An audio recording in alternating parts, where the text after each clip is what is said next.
call the Tuesday, June 9, 2020 School Building Committee meeting to order. Thanks for being here tonight. Some good stuff to be discussing tonight with regard to the building and colors and materials. Before we start, I'm not sure how many of the members were able to get over to the McCulloch building to look firsthand at the display of the colors and materials, but that will stay there through the end of the week. People want to go back and look at it again after tonight.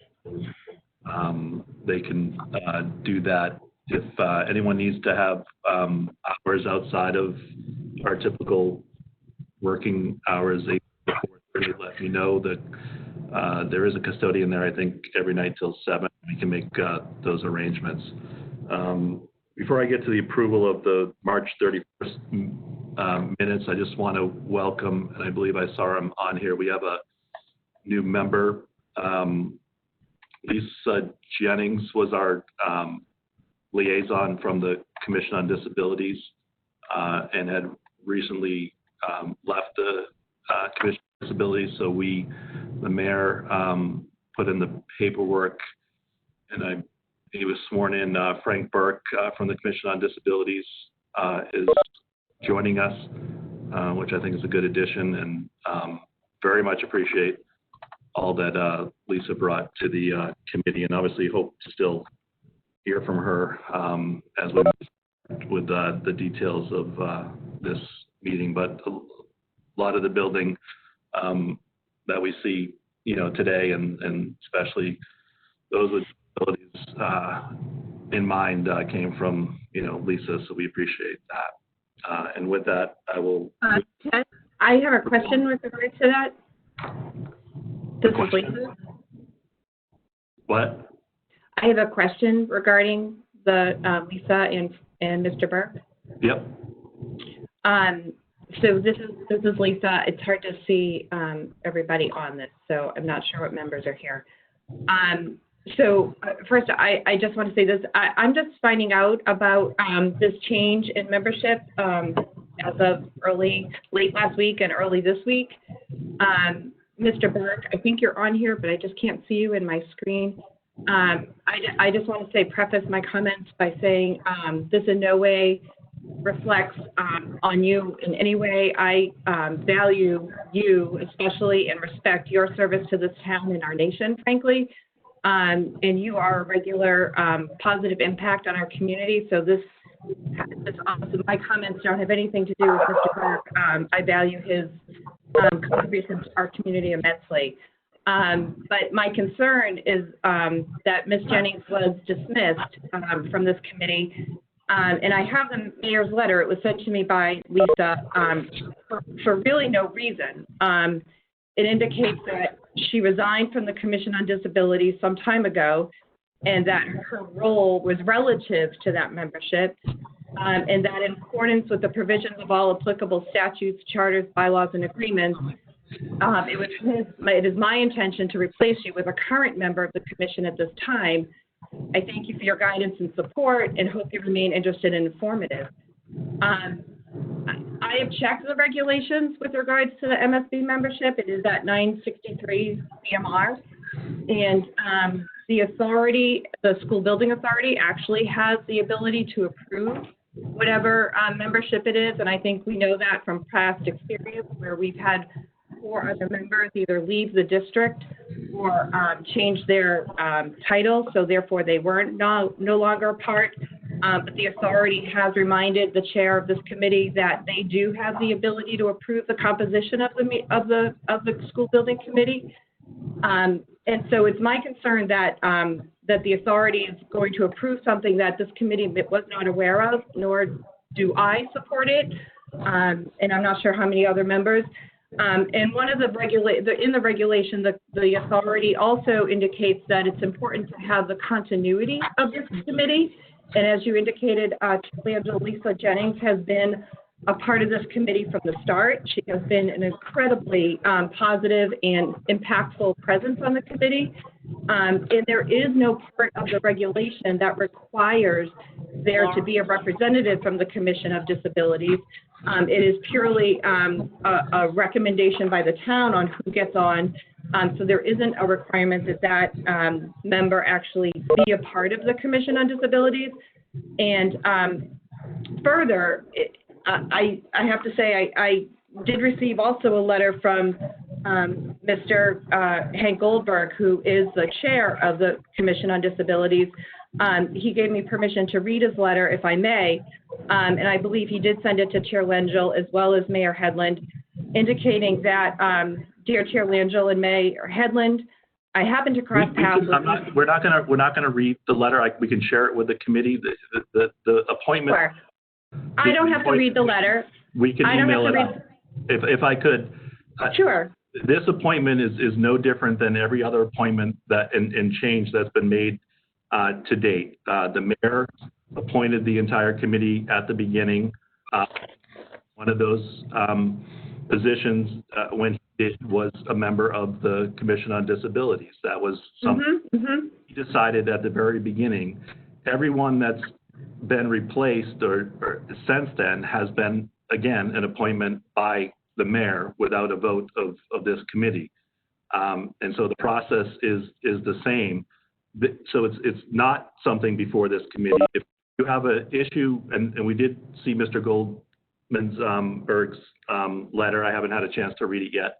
It just came in today, so we will read that. But if there's concerns about the appointment, those need to be addressed with the mayor, because not this committee, because the mayor is the appointing authority and has made all appointments on this committee. So I don't want to. Yeah, and I would, if I could, I would agree with you that it is the approval of, or the suggestion of the mayor to have who on the committee and the chair. It's a suggestion. It's his authority.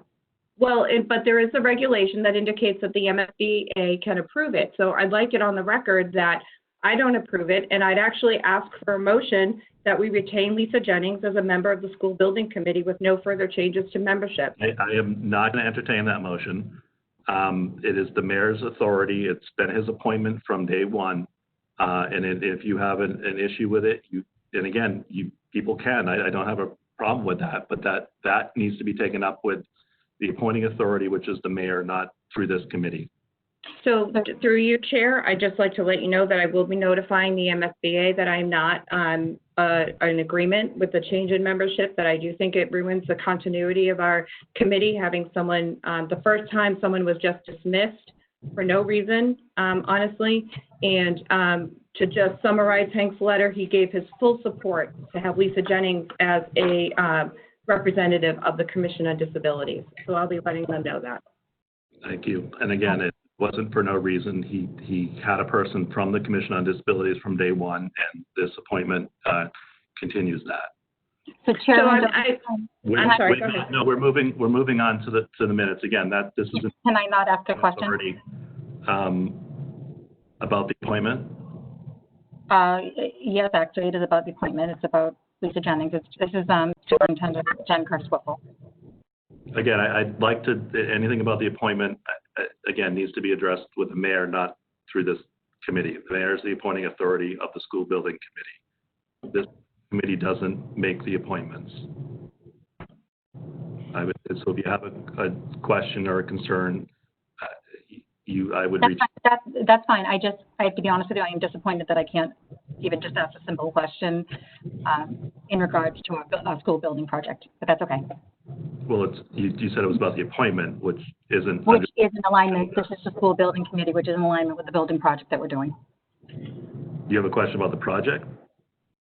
I have a question about, I have no issue with Mr. Burke being on the committee. I actually think he offers a wealth of knowledge, and I've worked with him in the past. I just actually wanted to ask a question about, is there any way, well, first and foremost, I have not spoken with Lisa Jennings at all about any of this. First and foremost, did she want to come off of the committee? I guess that's my first question. And then my second question is, if she did not want to come off of the committee, is there any reason why she cannot stay on the committee? And if you choose to have Mr. Burke on the committee as well, why could we not add him as well? Yeah, I don't know if there's a limit. Again, there was from day one, there's been a position on the committee from a representative from the Commission on Disabilities. Sure. That this is just consistent with what has been the case from our Ferryverse, Yeah. Committee. I mean, you also know that we've had a lot of turnover, and if there was any way.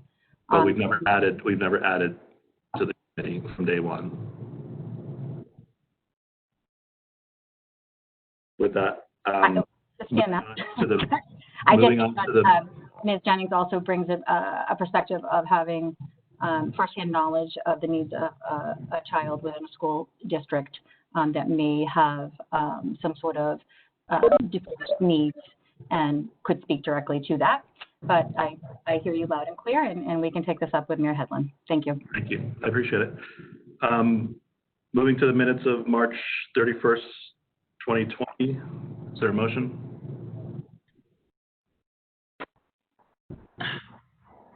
I'll make a motion, Ted. Can you hear me? Yep. Okay. I'll make a motion to approve the minutes of March 31st, 2020. Is there a second? Can you guys, everyone, I assume everyone can unmute themselves because folks already have, but yeah, second for discussion. Anyone? Second. Thanks. Any edits to the minutes? Yep. I just want to make sure that my comment at the end of the meeting about the letter to name the performing arts for George McDonough is noted. I can get in touch. Okay. I can get in touch with Janet if need be. At the end of that meeting, I made a comment about Okay. that we've written a letter to the Memorial Committee to name maybe the George McDonough Performing Arts, the new auditorium, or something to that effect as it works its way through the process. Okay. Thank you. Chair Langell, can I just make note? This came up in our last walkthrough. Yep. Auditorium, it is already named, so I would just want us to be cautious of any family members that might be listening that or anyone in the community that is aware that the state is already named as well as the auditorium. Right. I do know that. That's why I wasn't saying the auditorium, just make it the Performing Arts Center. I know that it's already named for somebody else as we move on. Okay, but we'll note it in the minutes. Thanks, Ted. I know it breaks to pieces, so it's nothing personal. No, and I don't know when or how we'll take that up, but we'll Right. in the minutes. We have time. Yep. Any other comments on the minutes?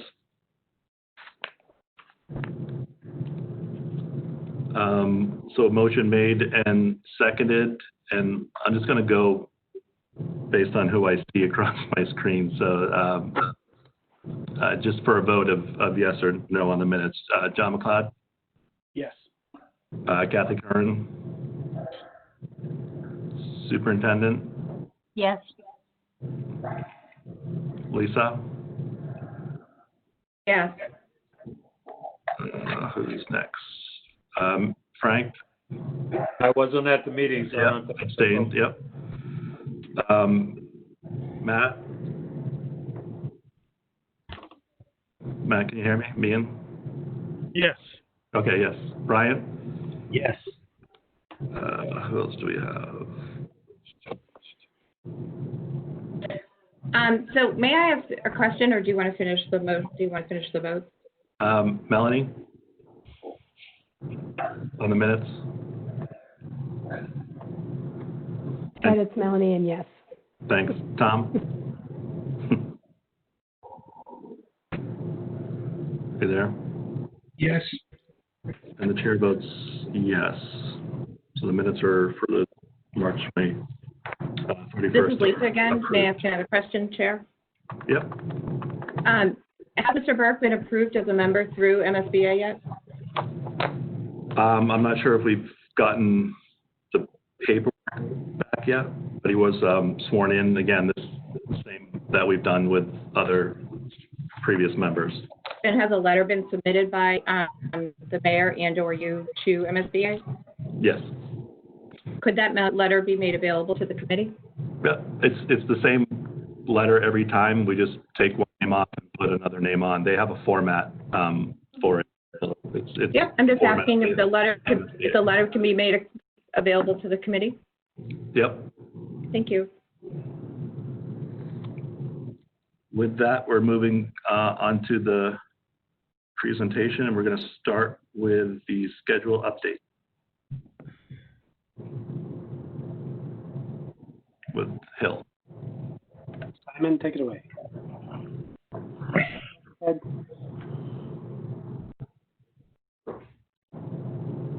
Simon doing this? Yeah. Ed, should the consultant introduce themselves? Yeah. She's upstairs. Okay. Matt LaRue, HMFH Architects. I'm James Liebman, HMFH Architect.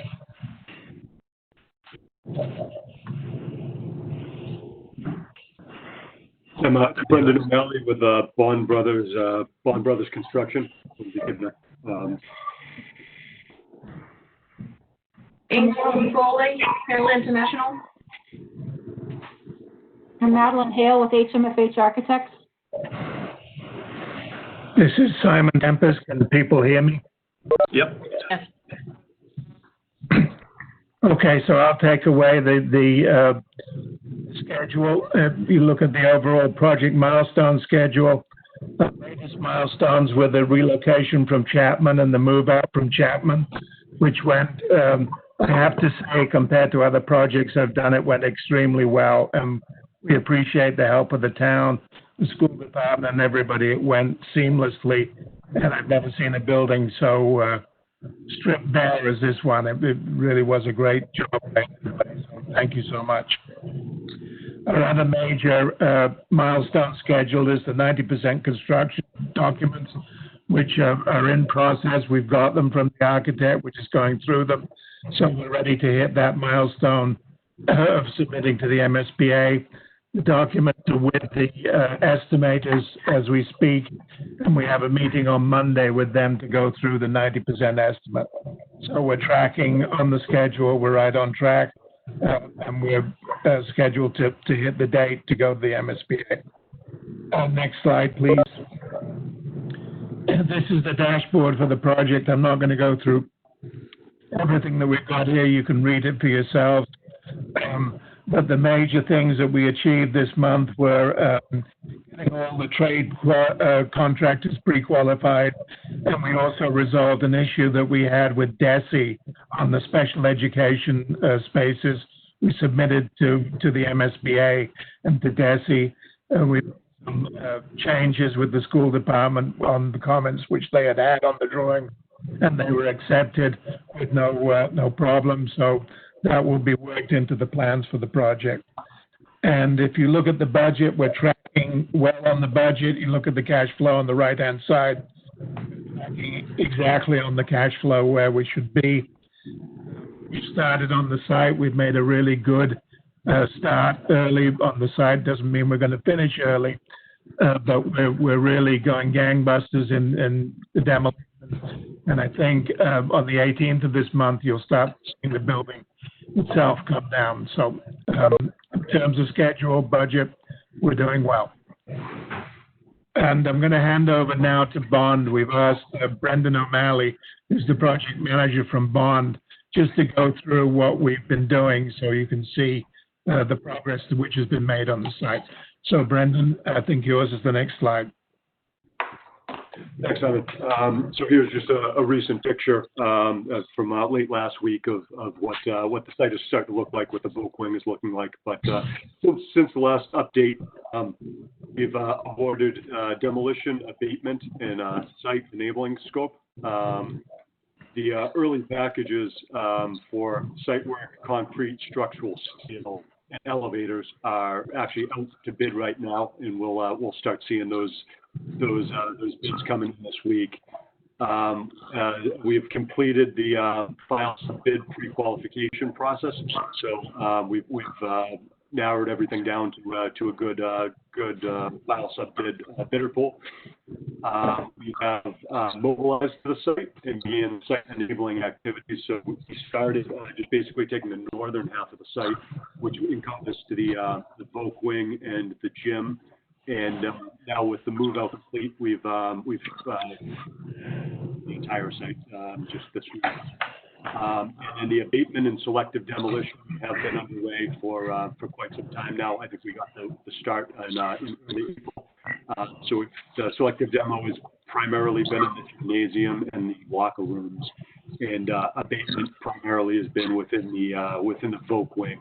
And they just started today, actually moving into the rest of the buildings to begin abatement elsewhere.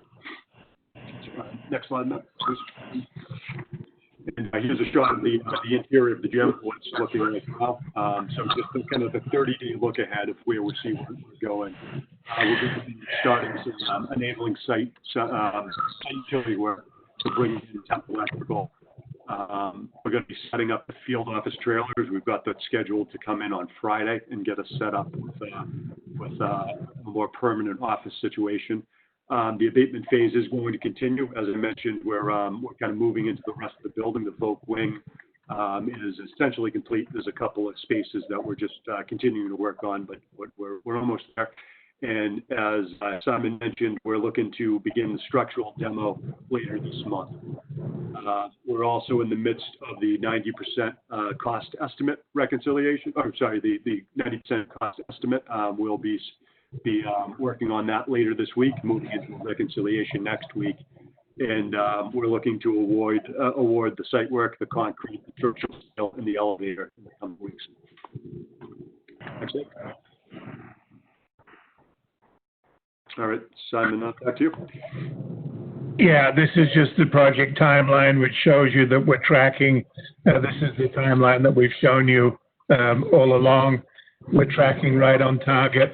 And actually, we started the construction slightly early. It made the move out a lot better.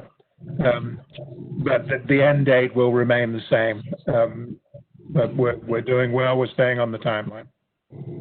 Matt, just before you begin on the next part of this, I just want to give an update. I know questions has been asked about the variance appeal lawsuit, and that has.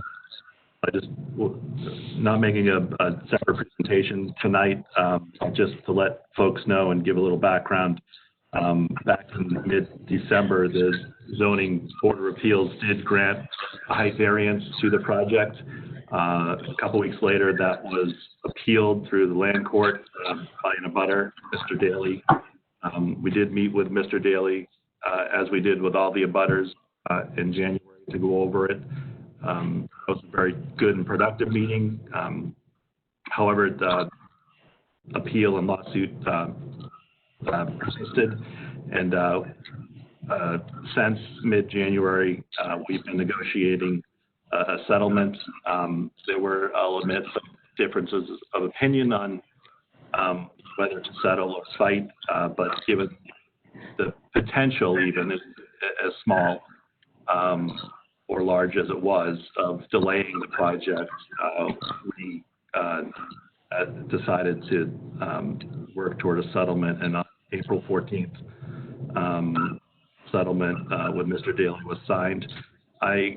The documents associated with the height variance appeal and the original variance and the lawsuit and the settlement on a newchapman.org website. If you go under documents, project information and reports, you will see a folder with the height variance appeal lawsuit, and the relative documents are in that folder on the website for anyone to access. To make a comment with regards to that agreement, then? Yep. So speaking individually, Lisa Belmarsh, I just want to say, so you're indicating that agreement is available on the website? Yep. Okay, and I just want to make note for the record that I do disagree with the tone and the statements made by the chair. Mr. Daly with regards to this agreement, and I just want that noted on the record. Thank you. And I stand by the tone of the comments that I made about Mr. Daly and more specifically about his lawsuit. Sure you do. Ted, I have some questions for Bond Brothers before we move on. Yeah, absolutely. Thank you. I'm going to just ask 3 in a row. The audio is a little broken up on my end. I think if you're not talking, if you could mute yourself, that usually is helpful. All right. Number one, I know there's been some issues with vermin in the area, and I just want to make sure that the town of Bond Brothers is on top of that for the neighbors, you know. And, I mean, we knew that was going to happen, so I want to be proactive, continue to be proactive. Are we using union contractors, like the electrical, early electrical, and are we keeping our flagpole where it is right now? I drive by it and I see the flagpole amongst Still there. curious. So those are my questions, Ted. Yeah, and I'll let Brendan get into the details, but we're absolutely dealing with the, we take all the complaints, whether there's a lawsuit or not, from abutters seriously. And obviously, as you know, and everyone knows, dust and rodents were expected, and you know, there's been a plan or a draft toward a plan from day one. But I'll let Brendan get into some of those details if you would.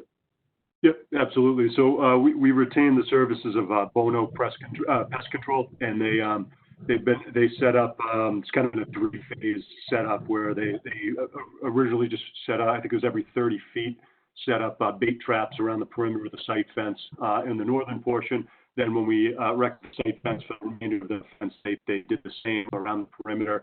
And now that the school has been vacated, there was under the utility tunnel, we've placed both snap traps and bait traps in there, and we've been checking weekly for activity.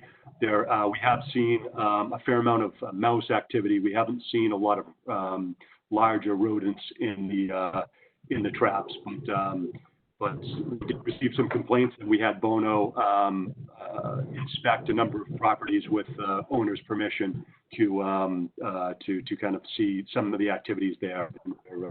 We're continuing monitoring the situation, and we'll adjust and add additional traps as need be. And as far as the flagpole, I do believe, I know in the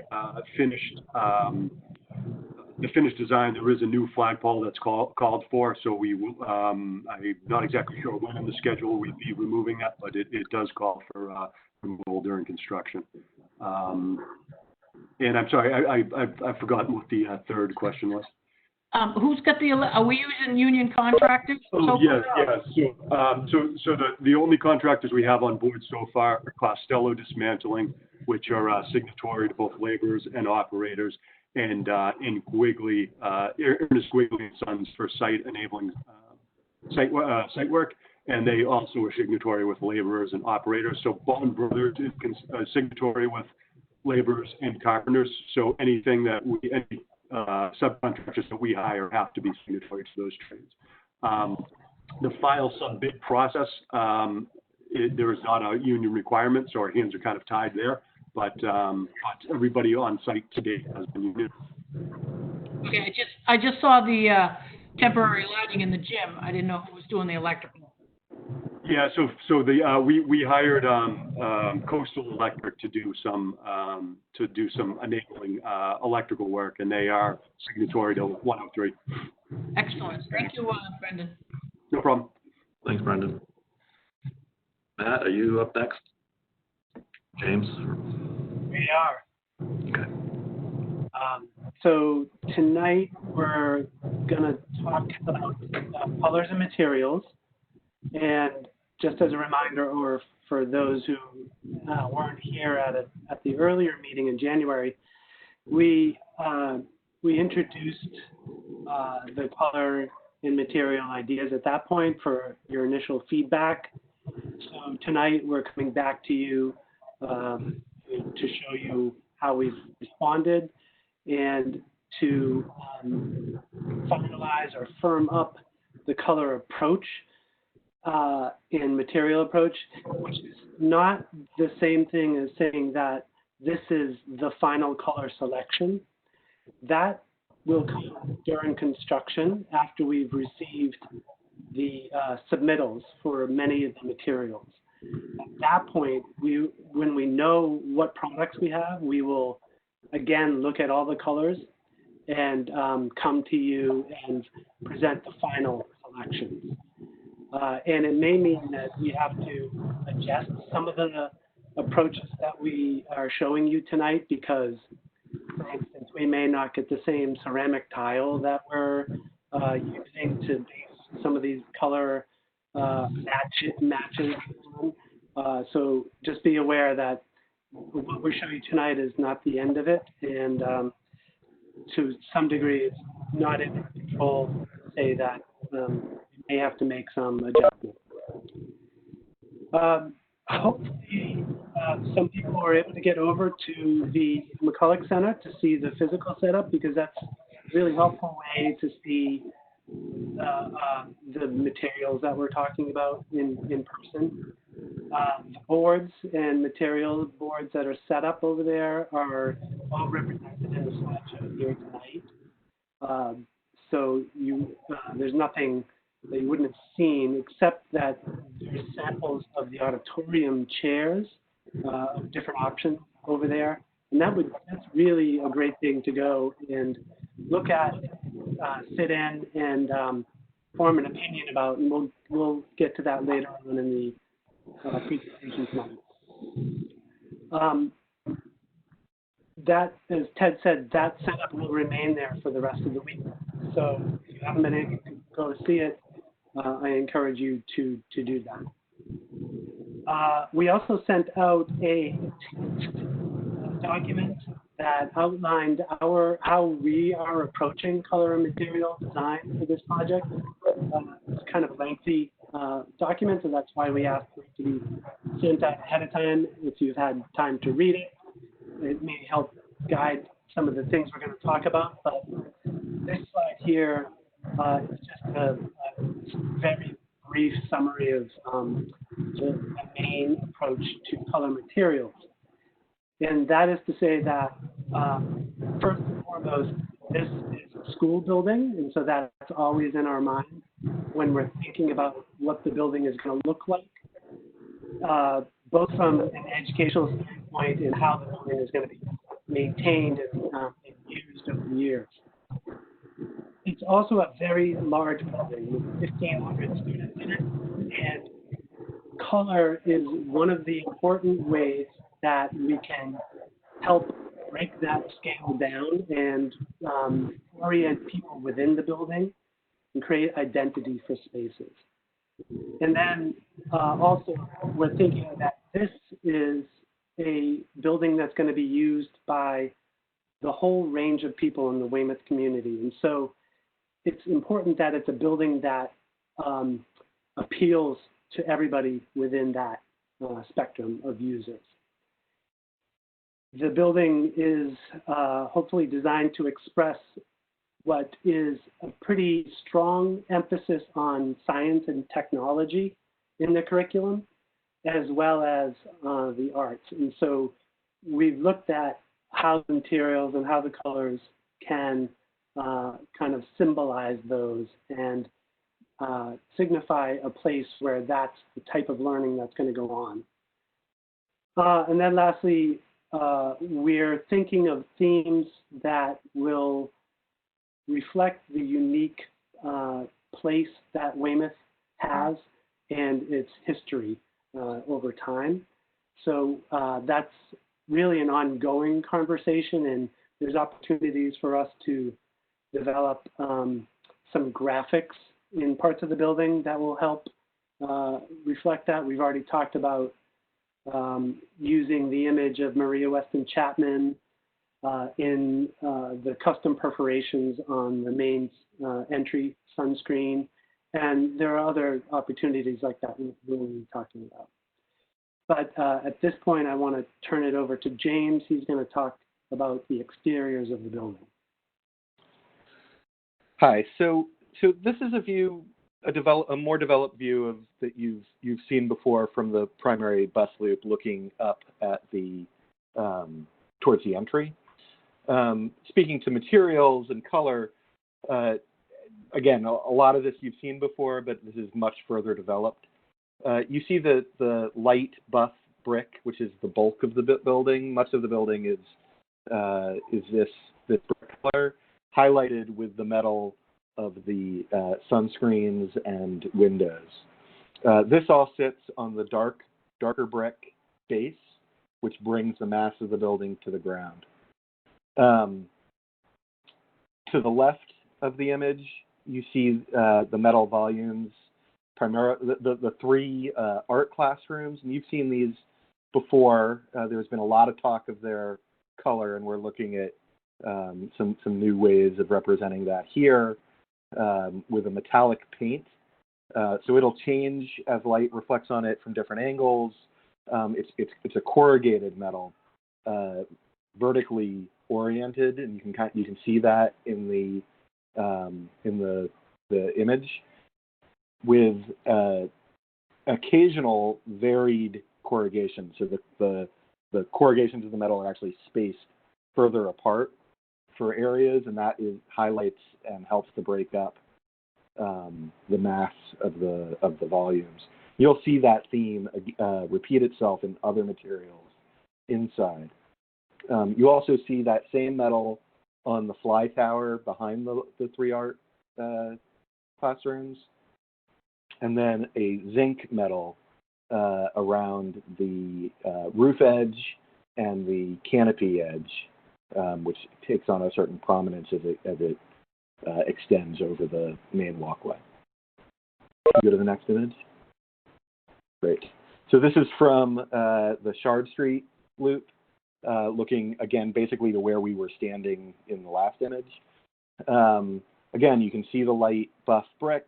You get a better view of the theater auditorium fly tower with its corrugated metal, again with the varied corrugation, creating some variation across that facade. You want to go to the next one? For those of you who did go to the Whipple Center, you got to handle some materials, or you will over the next week. And some of these you've seen before, the brick on the right, on the darker brick base, and we have to come up with 3 bidders, so that we don't know we'll get this exact brick, but this is basically the tones we're looking for. What wasn't shown in the renderings are the high performance concrete wall panels. You see those on the left, the bottom left. That's actually one color panel treated differently, whether it's sandblasted or bead blasted, and it will provide a certain amount of variation across that the lower gym facade. The metal on the top, the darker metal is the primary metal siding color. That's what you were seeing on the art room classrooms as well as the auditorium volumes. Again, that's a metallic paint, so it's got a mica in it, so it changes by how it reflects the light depending on sort of the angle of the sun and the angle you're looking at it. It's a good lively material. The lighter metal is primarily above roofs for siding areas above the roof around the cafeteria, around the town hall, and it's also similar color to the curtain wall mullions. And then the zinc roof edge at canopies and above the brick. You see that. These, particularly on the left side, these sort of grays and buff tones will be repeated inside as sort of the bulk of the motif inside, and Matt will talk further to that now. Thanks. And before I do that, let me pause and see if there's any questions at this point. Okay. Kathy has one. Oh, I'm sorry. Nope. Are we going to talk? It'll probably be after you talk colors. I'll wait. Okay. Go ahead. Sorry, Matt. That's okay. So on the interior, as James talked about, we're looking at a palette of materials that have a kind of a natural earth tones and neutrals to them. And that's the majority of the building. As we go through, I'll point out where each of them are in different views. But just starting at the wall color, typical wall color, which is a paint, is a slight off-white color, so that helps the interior stay bright, highly reflective. It has a kind of clean and sanitized look to it, and will operate well against many of the other materials. Next to that is solid surface material, and these are for countertops and window sills. So it's a good durable material, again, bright and reflective and easy to clean. Moving to the left, the wood color that we're looking at for the millwork throughout the project is a lighter natural tone of maple species. So again, bright and warm and natural. Moving down to the next tier of materials, starting on the left, there's a dark square, which is the rubber flooring. So we have mostly linoleum flooring in the building, but there are places where we need some some higher level of tactile surfacing for slip resistance, particularly mainly on stairs and ramps. So rubber is good for that because it can come in this mildly hammered texture to it. It's also a natural material like linoleum, so we're staying within the kind of qualities that we have when we talked about choosing linoleum. But it's a different sheet good, and it comes in a similar thickness. And so that's in this darker color that we're showing. Moving to the right are two wall tile colors. One of them is a darker gray, and one of them is a light gray that's very close to the wall paint color.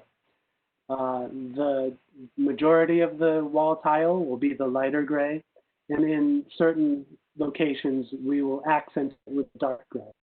I'll show you that in some of the views. Moving down below, we have two large squares of material. They're two different colors of linoleum. One of them, the lighter color, is the linoleum in the classrooms, which is good to keep the classrooms bright and airy feeling. And the darker one is in the hallways and public spaces.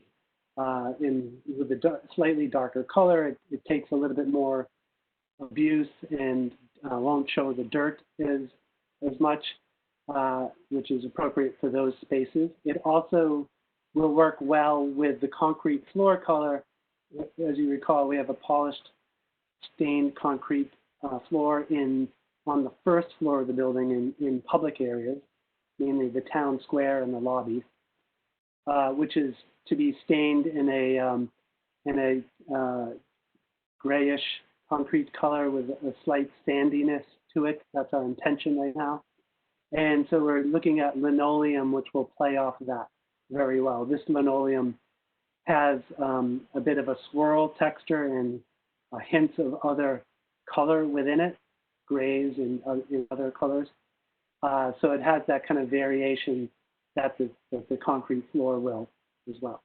And then lastly, two rectangular colors on the right are two different shades of gray for the metal lockers in the corridors, the student lockers. Now, let me walk you through the spaces of the building, starting in the town square. In addition to those general materials, which I just talked about, we're cladding the three lab pods, as we call them, with three distinct character materials. And we've talked about these before. They've gone through a few iterations, but we're coming back to you with, I think, one that had pretty wide agreement, where the media center makerspace pod is clad in, we call it a glass material, but it's actually resin. It's a kind of a acrylic, which comes in a slightly translucent finish and a whole range of shades of color. And so we're working with this shades of light blue to kind of aqua, which as one of the building members, I think Donna perhaps, nicely noted that it resembles sea glass. We're also including a darker blue as an accent color, which is something that you do find in sea glass. Dark blue is, for those who are sea glass hunters, is a sought after color. And so that's something that we'll just use as occasional accents throughout the media center and makerspace pod. In the center, you're seeing a warm toned wood color. And those will be used on the wood slats that clad the theater arts and broadcast lab pod. This sample is showing a solid piece of wood. In reality, the slats are strips of wood, and you'll see that in the renderings that follow.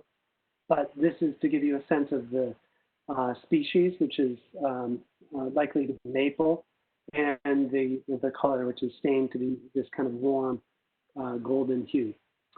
And then lastly, on the left, you're seeing the perforated corrugated metal, which is cladding the culinary and expeditionary learning lab pod.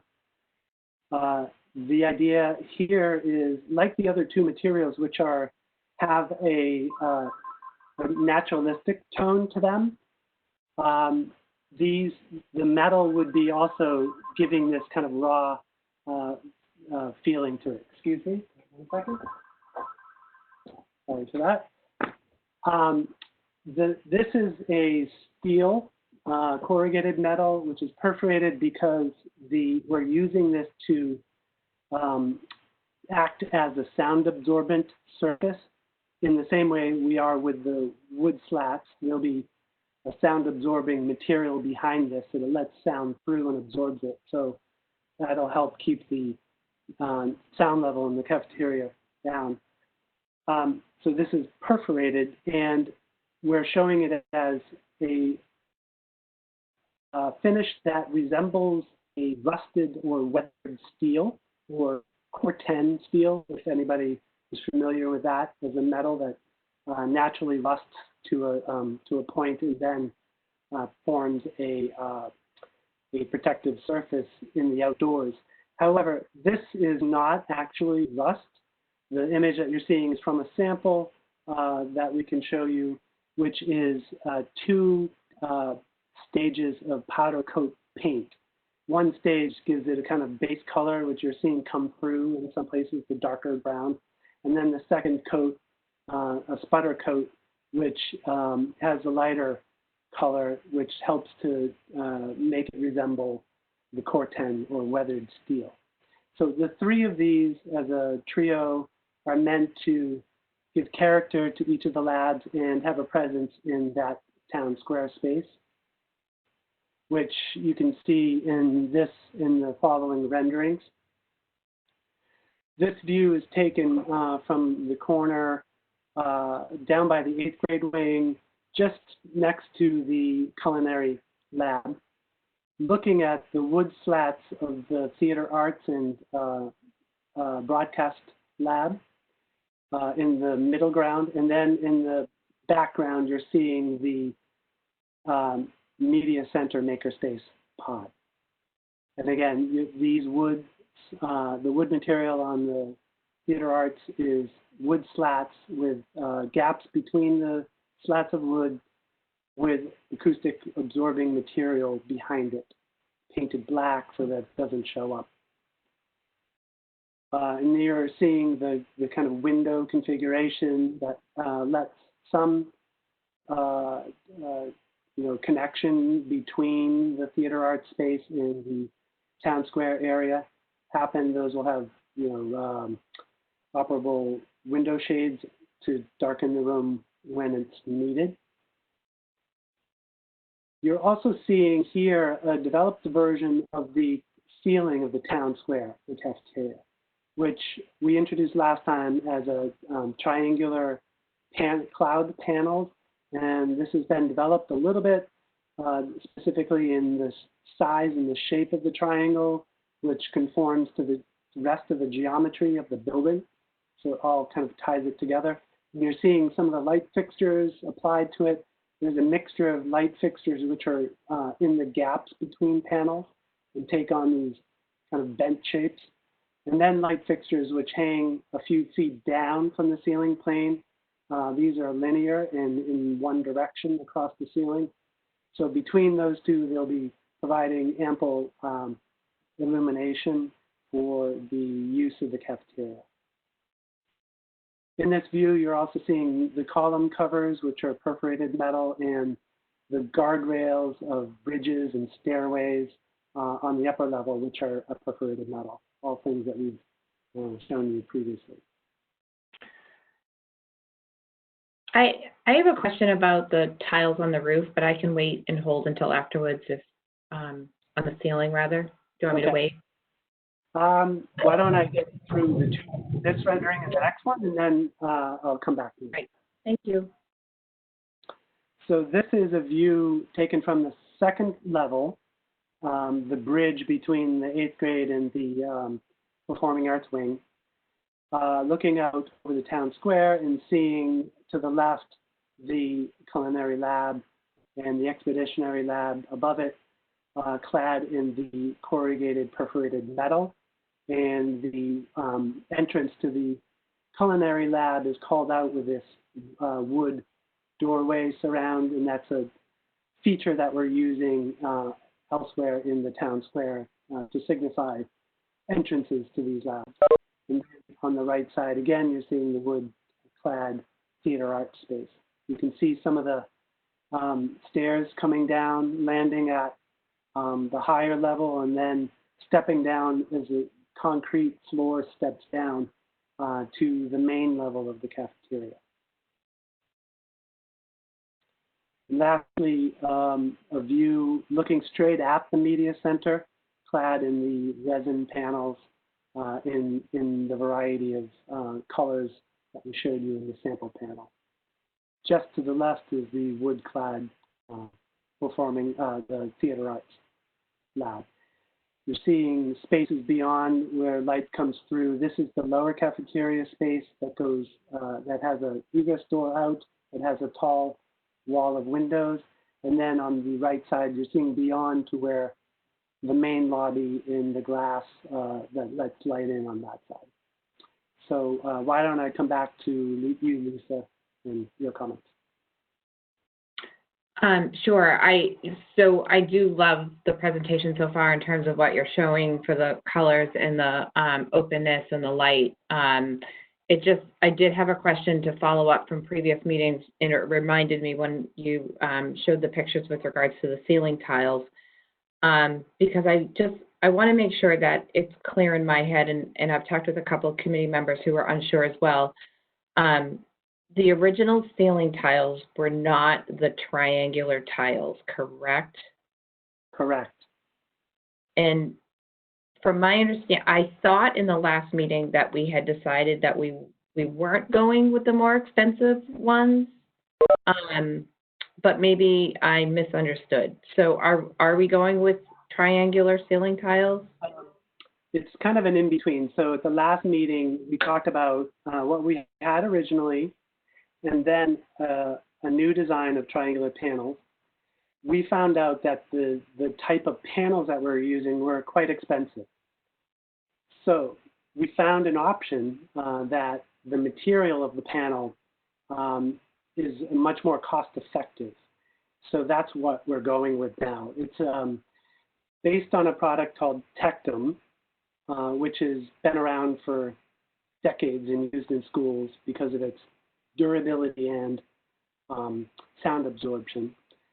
And we found that instead of these customized triangular panels, which are built with a metal frame and then insulation inside and then wrapped with a fabric, that if we use Tectum in the same geometry, that we could do it in a way that we could afford.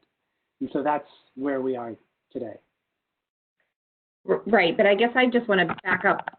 So the original ceiling tiles, though, they were very expensive. Like, I'm just trying to figure out how we jumped from the original ceiling tiles to the triangular pattern. And I thought that that's my question. The original tiles were developed. We were finding that there was more to the complexity of their installation than we understood originally, which was probably leading to a higher cost than what we were assuming.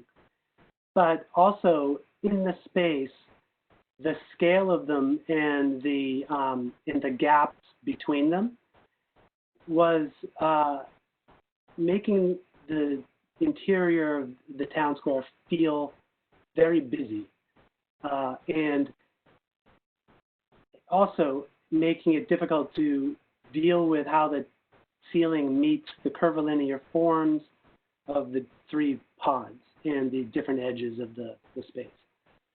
So even though the triangular ceiling is more expensive, it's not by an order of magnitude that's very significant. We've been finding ways to simplify it, and we think we're down to something that's only slightly more expensive than what the original design was. Okay. All right. Thank you. And is within the budget of the last estimate. It's what? I'm sorry? It's included in the last estimate. Yeah, but I guess, yeah, no, I get that. I get that we went with a better material to reduce the cost, but I guess I missed a step because I didn't realize that we had gone forward on a decision to do the triangular, knowing that it was more expensive than the original design. But I think what I'm hearing is that it is more expensive than the original design, but you're working within the budget to try and get it back to that original cost. Yeah, we're getting very close to that original cost. Okay, thank you. Yep. We heard a lot of positive feedback about the triangles at the last SBT meeting, and so I've been working within that.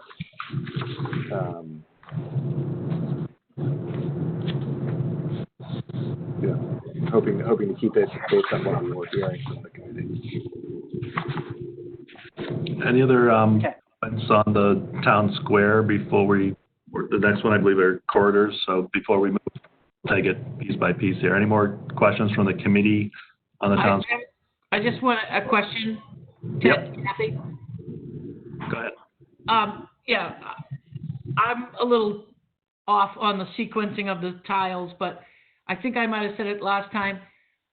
My main concern is the sound absorption. So if this is a better sound absorption for the town hall, I support it because the sound is in my opinion, one of the bigger issues of that town square design.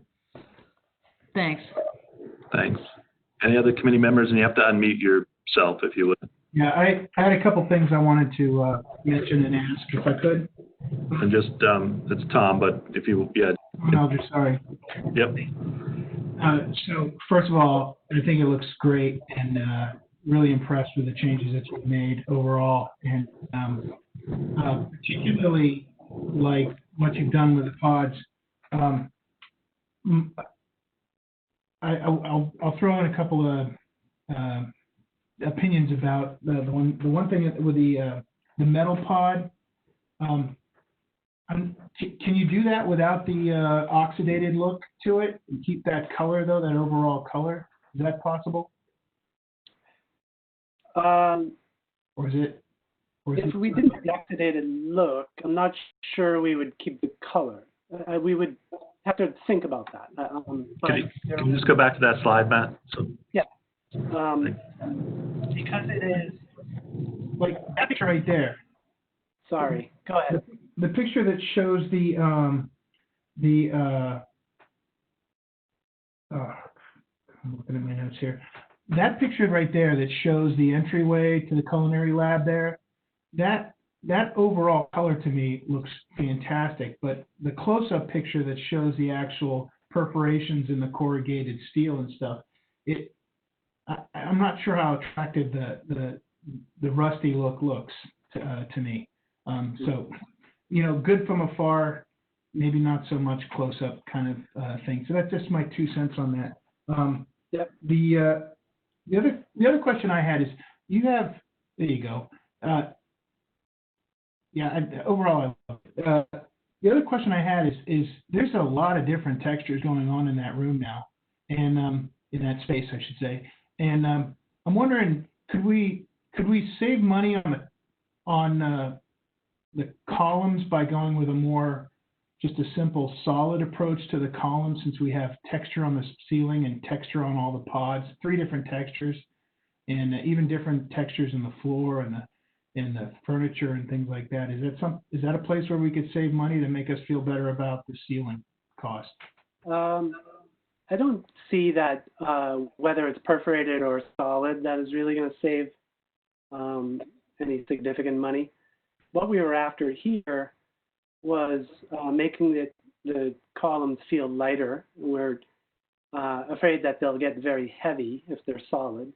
And in addition to that, having the perforations around the cover actually helps what they're also doing besides covering up the structure of the building, which is they actually contain a duct within them that drops all the way down from above the ceiling to the lowest level, and is an air supply diffuser. It's the type of air supply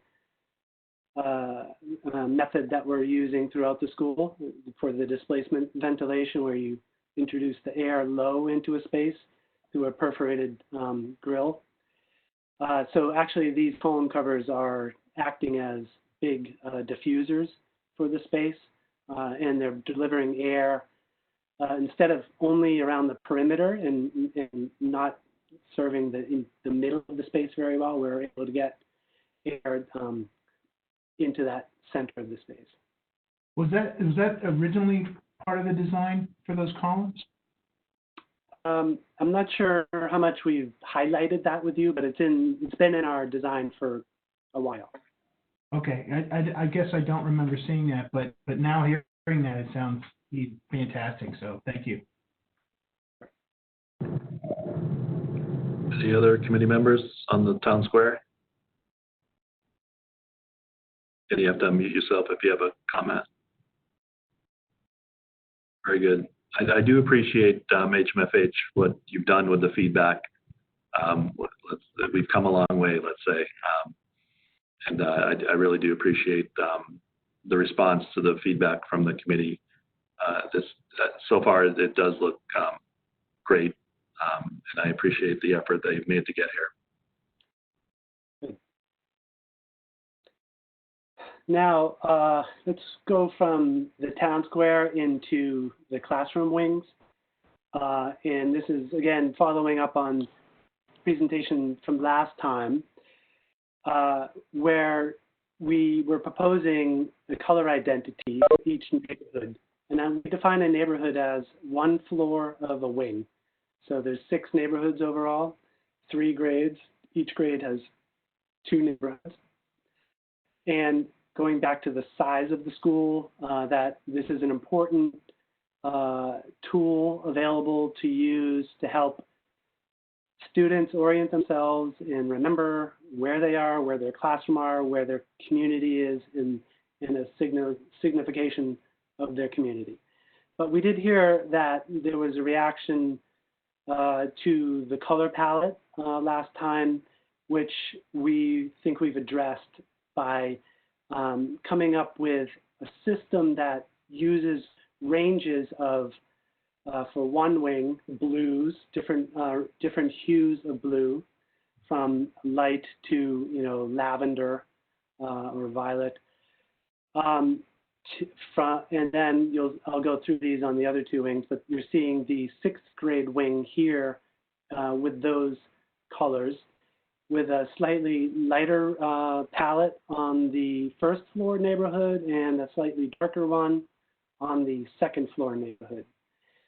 We've taken a lot of care to select paint that goes with available colors of tile. Tile is a thing that's hard to work with because there's usually a very set palette that's available. You can't, like paint, pick a custom color and work with that. So you kind of have to work with a tile first and then pick other colors to go with it. So we have a palette of paint colors and then the linoleum on the floor as well. But just underscoring here, when we're talking about the colors, the hues in particular, we're talking about something that's on the order of like less than 10% of the overall wall surface area in the space, and closer actually to 5%. So the majority of the wall surfaces are going to be the neutral color, which is the same as the one we showed you in the general color palette, and that's the same in each of the neighborhoods, that kind of off-white. And then tiles, a tile that goes with that light gray, and then hues of colored tiles, which are used in very select locations.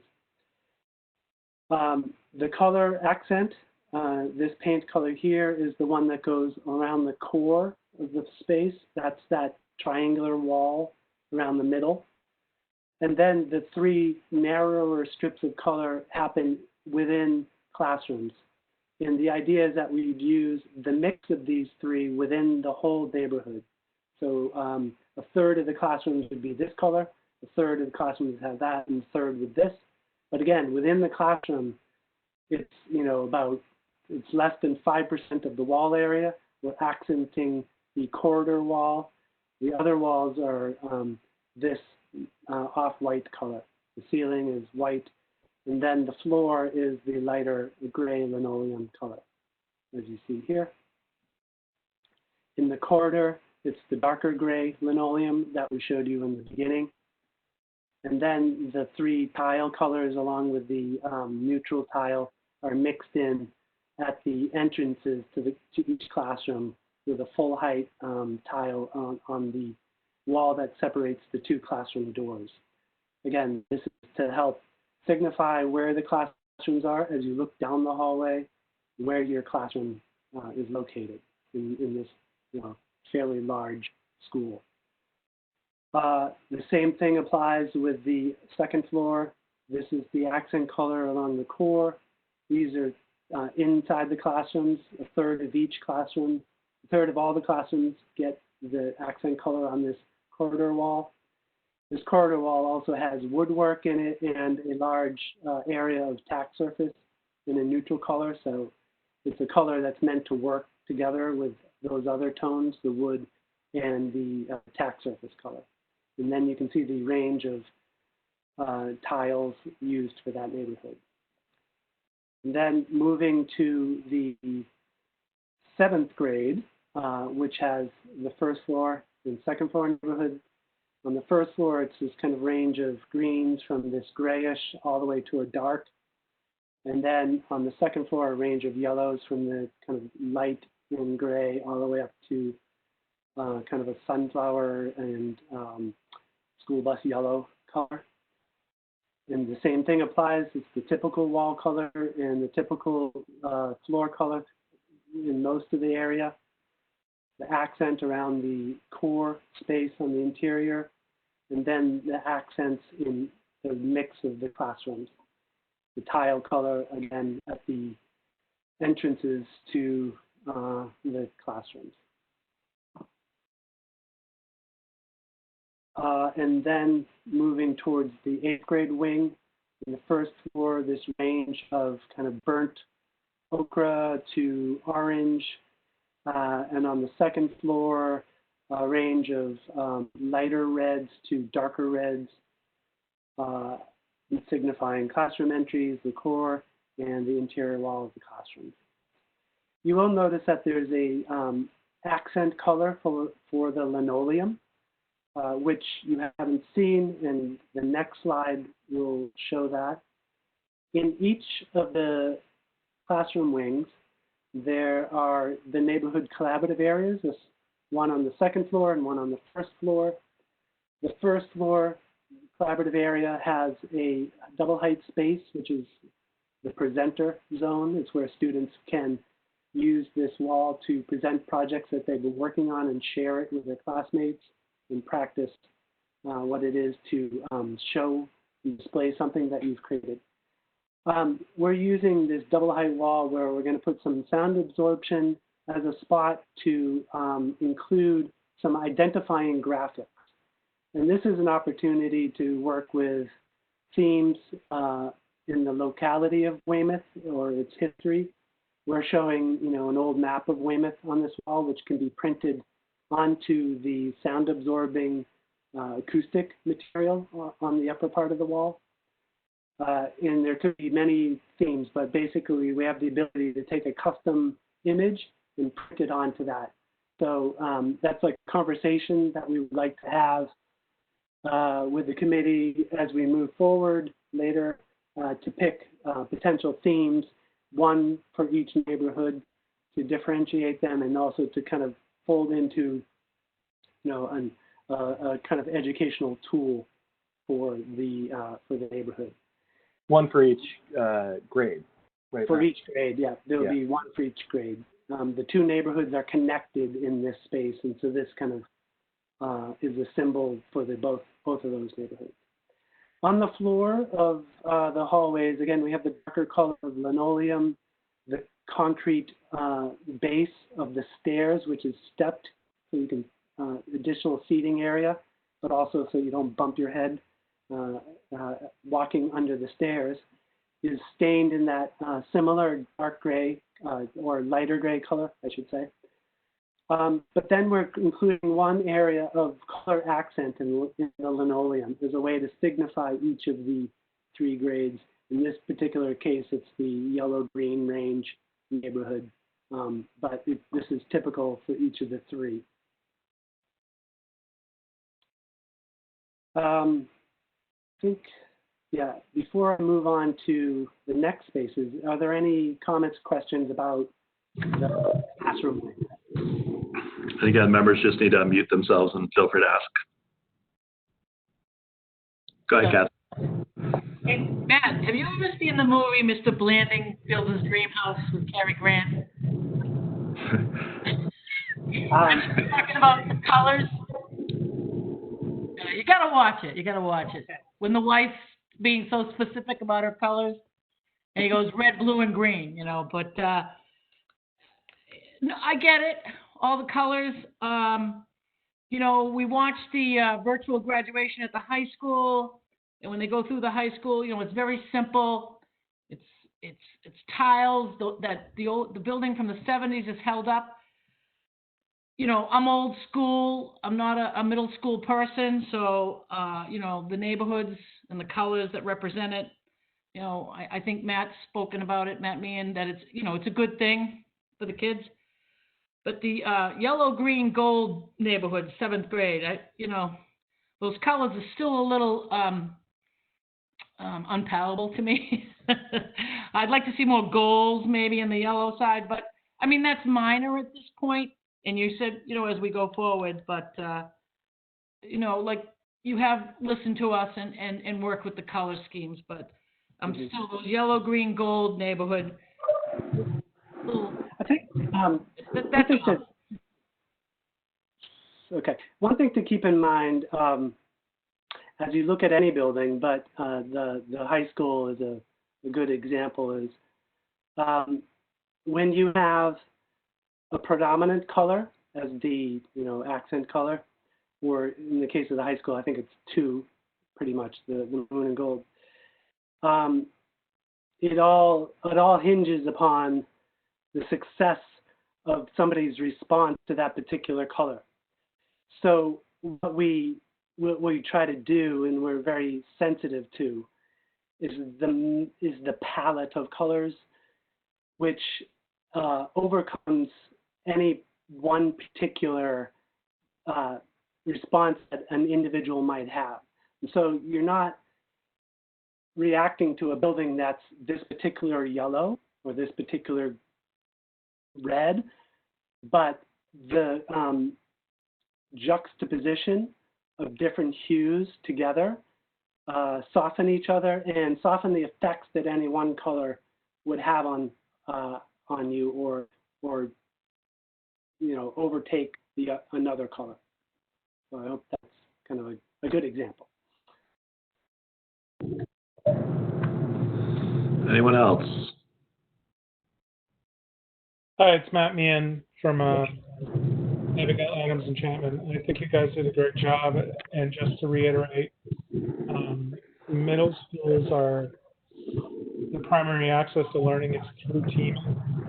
And, the basis of starting the essence of a culture in the minds of the student and the educators is giving them the basics of where they belong and how to identify, and I think you guys did a good job with that.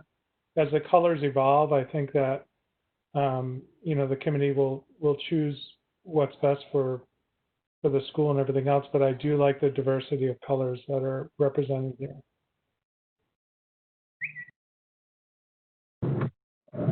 Thanks, Matt. Anyone else? Again, have to unmute yourself.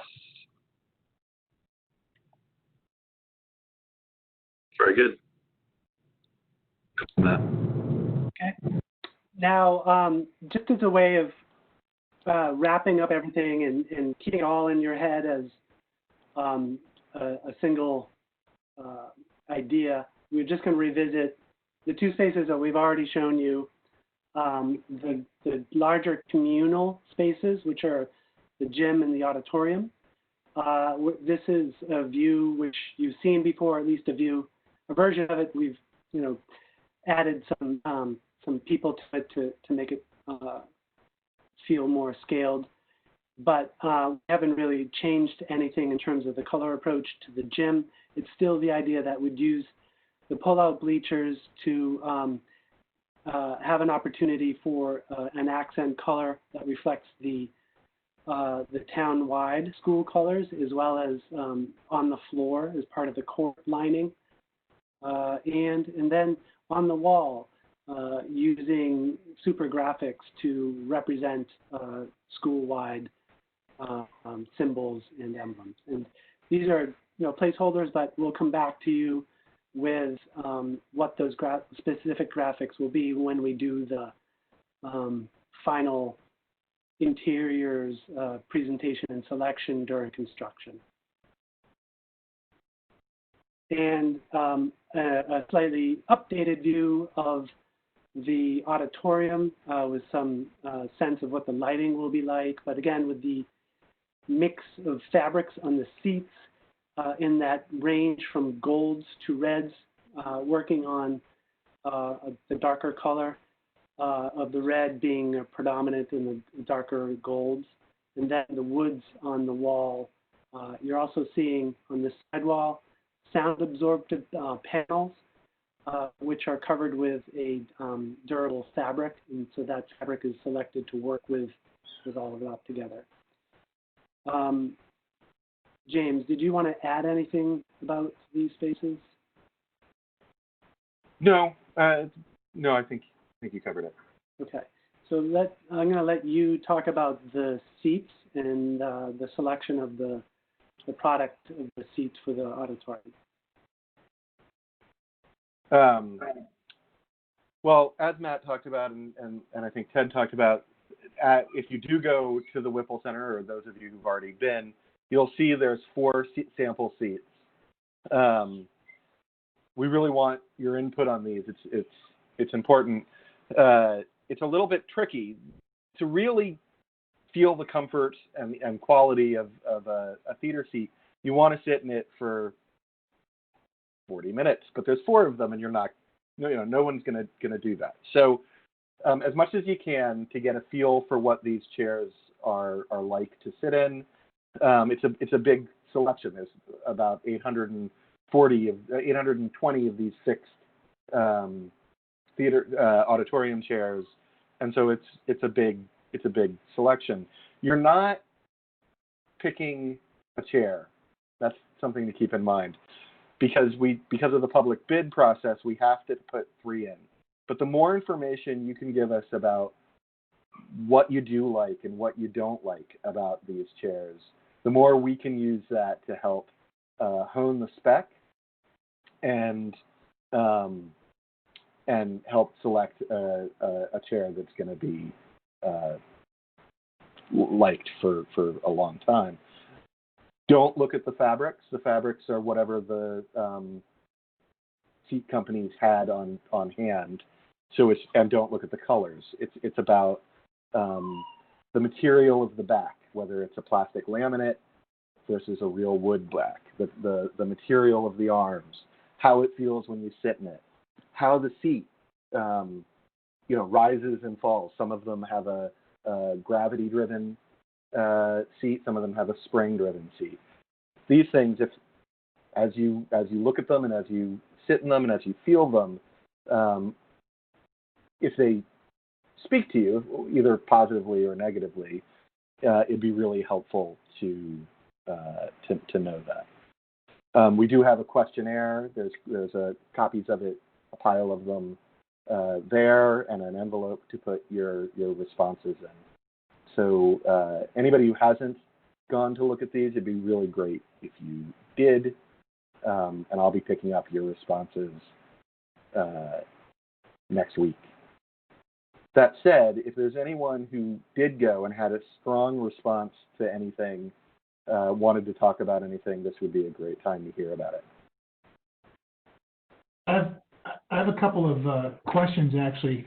I spent some time over there, and one of my questions was, the series option chair seems to be much larger in dimension, particularly with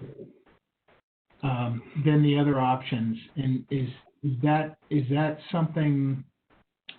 So significant? It is significant. So we did ask that all the samples be sent at the same size, and some of the manufacturers listened to us, and some of them didn't. The theater seats will come in a variety of widths. They come in 22, 23, and 24 inch.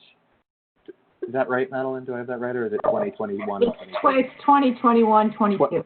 20, 21, 22, excuse me. Widths, and it depends on how they get laid out in the space. Unfortunately, they didn't all come in the same width, and the one that's widest is a series chair. It does affect your perception of comfort, which is maybe why they sent it at a larger size. As much as you can, we're going to try to not take that into account as you're sitting in. Maybe, James, it might help to explain a little bit more why there is a variety of widths of chairs. Without a plan, it's a little bit tricky, but as you space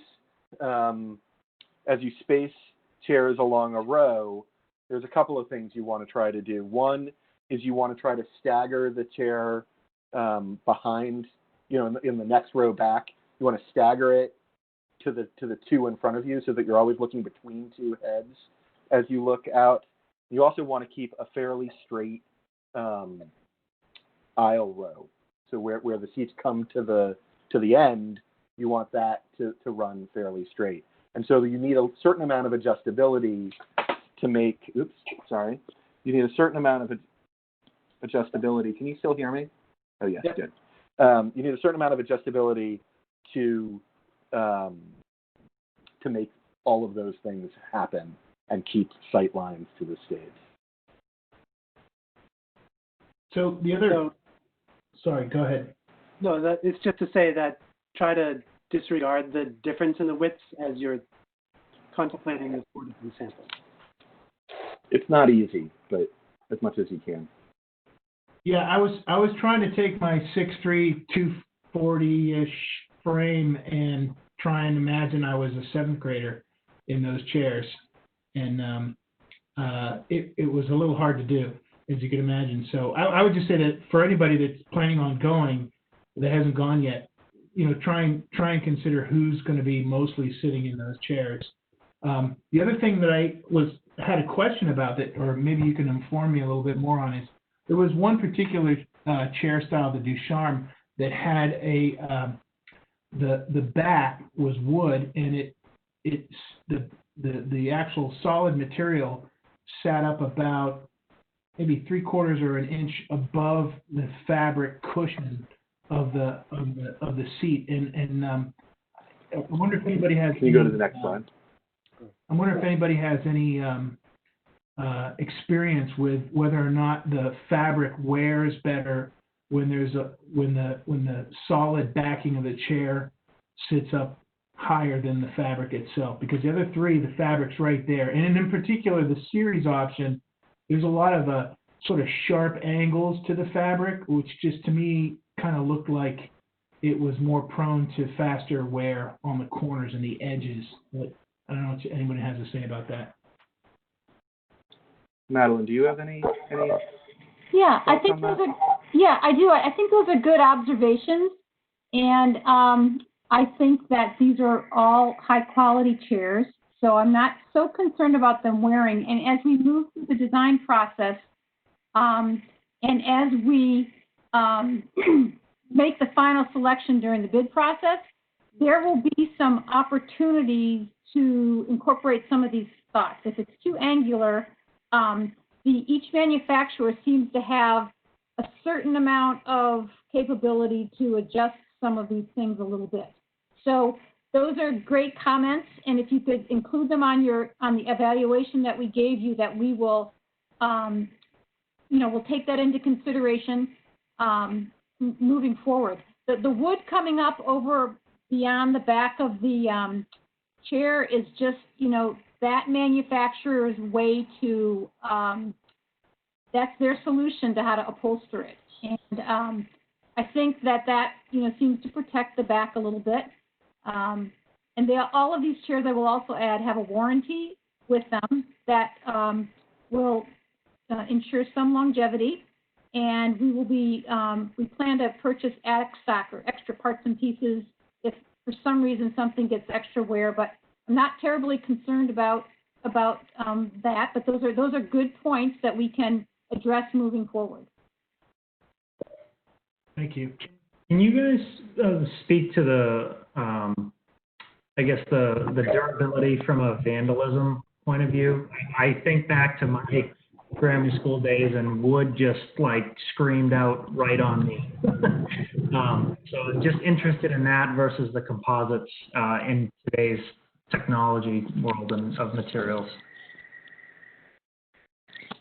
Sorry, I thought I was about to sneeze. It actually is one of the questions we're asking. The wood, the real wood, can be carved into more readily than the plastic laminates. It does offer certain aesthetic advantages, and that's one of the questions on the questionnaire. Actually reads, indicate your preference for outer back finish, plastic laminate for durability, or real wood for aesthetics. So we're looking for feedback on that.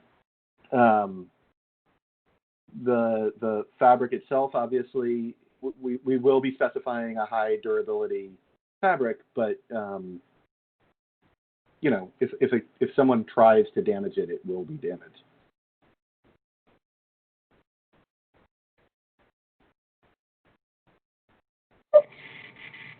Donna, you're muted. Let me see if I can find her. Oh, hold on. Does that work? Yeah, go ahead, Donna. I just mean to do. Okay. I did look at them, and I like the black finish because the black magic markers won't show on it for one reason. I'm not really crazy about colors. I think they're kind of garish, so I think the black would tone them down a little.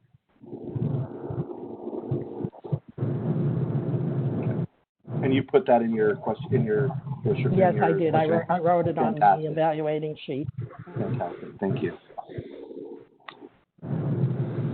Anyone else? Ted? Yep. My only thought was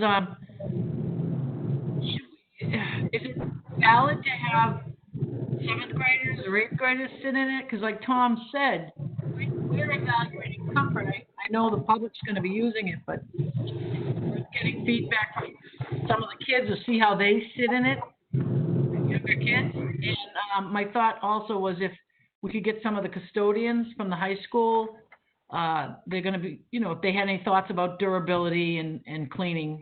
I didn't know if that was valid. Thanks.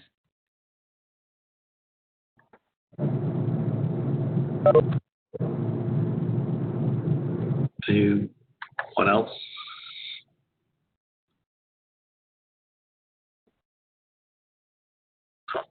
Go ahead, Matt or James. So I think that concludes the color and materials presentation. We just have one piece of business left, and I'll let James take that. Yeah, so like Matt said, that concludes the color part. Does anybody want to make any final comments about color or materials at this point? And again, for anyone that showed up during the meeting, these will be available at Whipple McCulloch Building through Friday. Lisa, I have, I think the colors are really nice. I went and looked at them. My only concern, and it's the same concern that I had last time, was that it's a lot of different colors. And I worry about replacement. I worry about upkeep. I worry about the difficulty of all of that in such a big building, and the cost of just maintaining a lot of variety. So I don't know if you have any comments or just note that. I think in terms of the upkeep, it's really the paint that's the thing that's going to have to be maintained over time. The tile and the linoleum are fairly durable and will last many years. If the school finds that it's the program of keeping track of the different paint colors is too much, they always have the option of going to something else down the road. In our experience with other school projects, we found that at least in the length of time that the schools have been open till today, oftentimes the client is quite proud and excited to maintain the color system that's been applied, and they go through a lot of trouble. There's a school in Truro that was built, and I don't know, maybe 30 years ago, where they still have the original colors and made a point of keeping these in palette.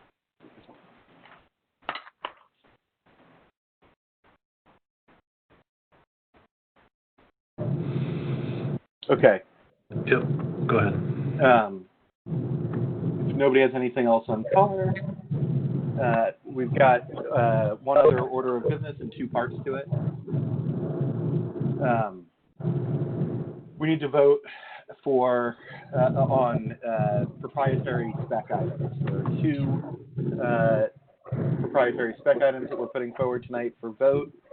The first is the panic hardware exit device for exterior gates. So this is, operable mechanism that sits outside. Our hardware consultant tells us that there really is only one that has been tested over time, and it's the only one in the market that has had extensive UL testing, uses the best stainless steel materials, has a 10-year warranty, which is actually a big deal. Their competitors are significantly less, and has real-world, in place use to demonstrate its longevity. So if you go to the next slide.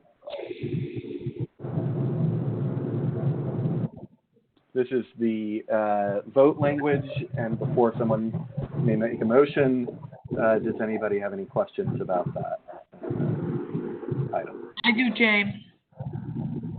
Go ahead. What is this? Is this for the doors going to the loading docks, or is this it is for exterior gates.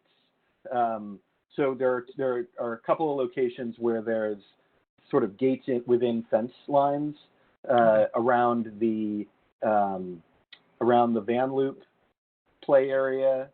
There's a fence and a gate, and there's also some gates associated with the hardscape play area outside the gym, and a second one around that loading area. And they have to be mechanic. They need to be. It's not that they're electric. They are. You know the kind. They're a long bar, and they've got a mechanism that moves, and when you push it in, the door unlatches and you can open it, and it's called a panic device. It keeps the door from ever actually locking. From that direction, you can always unlock the door and get out. And so it's along a means of egress, typically, that you would see one of these. Oh. And there's no price attached. There is no price attached. And I don't know the cost of this item. We won't know until the bidders bid on it. Right. But there's only one or two of them in the project. It's very small money we're talking about. All right. I've just never heard of it. So there's two in the gates, in the fences, outside in the fences. Right. It's nothing to do with the gates that are going to come down. No. To close inside. Okay. No, they're basically swing doors in the fence. All right. With a gate. Okay. with a piece of hardware for regulating. All right. Thank you. Sure. This is Lisa again. So can you explain again, why do we have to vote these particular ones right now? Any item that's going to be included in the specification for proprietary bidding needs to be voted on by the committee prior to bidding and approved in case there's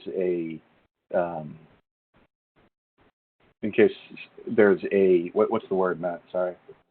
It's a statute requirement that if you list something that doesn't have 3 equals, then you must demonstrate why it's a benefit to the town, and that the authority, you guys, must approve that. And if I may, it's your recommendation then that this specific DECTEX Advantex 10x W series weatherized rim exit device is the best device to be used in this circumstance. And so you don't want any substitute. You want to use this exact one. Correct. Correct, for the reasons. So there's one product that does a good job, and then there's everybody else, which is not going to it's not going to be what you want. It's not going to last. It'll work. It's just not going to last nearly as long. And this has been approved on at least one other school that we've done. So the Brookline project that I believe you visited, Lisa, and a number of others. And may I ask again, is there a reason you're bringing this now to us versus not at the 90% discussion? We thought that it would make sense to remove this from the discussion of approving to submit to the MSBA. Is there a sale on them or something? No. Gosh. Any other comments before? No, the bidding period will be the same. These will be bid with the August 11th. But actually, on June 29th, we make our last submission to the MSBA, and this vote does need to be a part of that last design submission. Any other questions before I motion? And John's going to read the motion for me. Kathy, did you have a question? Okay. John? All right. Thank you, Mr. Chair. I'll read the motion still for the record. After BL Section 39, paragraph B, we conclude that after reasonable investigation and consideration, that the DTAX Adventex 10XW series weatherized worm exit device is the best exterior grade exit device for the Chapman School project in both terms of quality and durability. Durability and safety. The device has gone through extensive weather testing and meets UL 1034 and M11 STD 810 testing standards and is made of the highest grade 316 stainless steel. The unit is warranted for 10 years mechanical and 3 years electrical, which exceeds all of the manufacturer warranties. It has been the specified standard for many outdoor facilities, including Home Depot, for the past 15 years, and as such has a track record of durability, dependability, and low maintenance.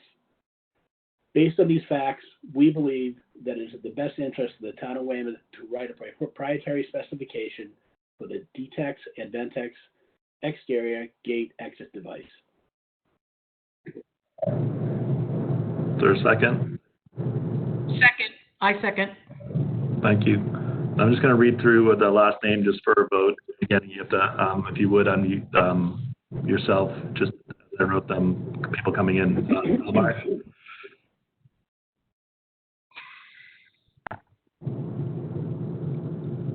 Yes. Superintendent? Yes. Smith? Yes. Curtin? Yes. McLeod? Yes. Eldridge? Yes. Curran? Yes. Burke? Yes. Luton? Yes. Meehan? Yes. Shea? We're gonna go ahead, Donna. Sorry. Yes. Thank you. I think that's everyone here. The chair votes yes. So approved unanimously. Next one, John? Or do you have an explanation for this one first? Page by page.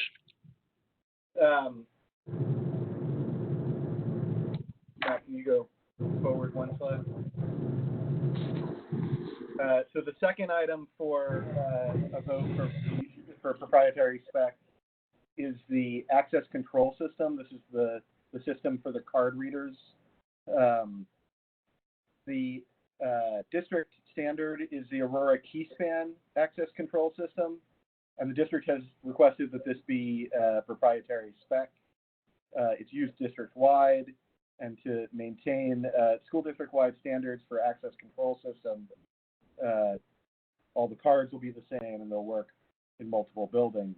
Also for purposes of maintenance, training, continuity of pieces, one card, and ease and familiarity of use, the district has requested that the Aurora Keyspan access control system be voted on as a proprietary item.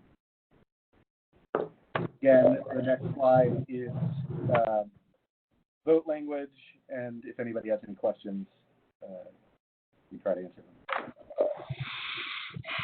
Any questions or comments before we move forward? An outfit or two, or. Go ahead.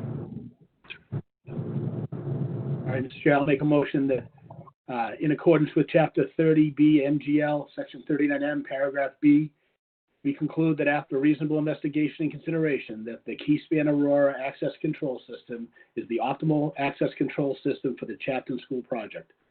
The system is currently used district-wide and is currently installed in all of the Weymouth schools. We will therefore be maintaining the standard of access control throughout the district in terms of reliability, maintenance, employee training, and user-friendliness. It makes sense to us to use the known, compatible, reliable system throughout the district. Based on these facts, we believe that it is in the best interest of the town of Weymouth to write a proprietary specification for the Keyspan Aurora Access Control System. I second the motion. Thank you. Any discussion on the motion? Again, I'll just go Belmarsh? Yes. Superintendent?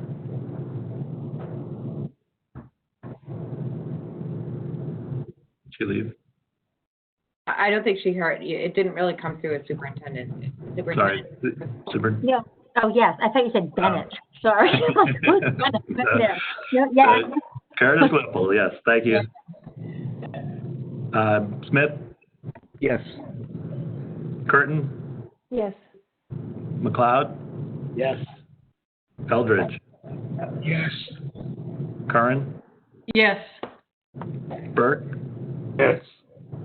Booton? Yes. Meehan? Yes. Shea? Yes. Thank you. The chair votes yes. That also passes unanimously. Anything else, HMFH?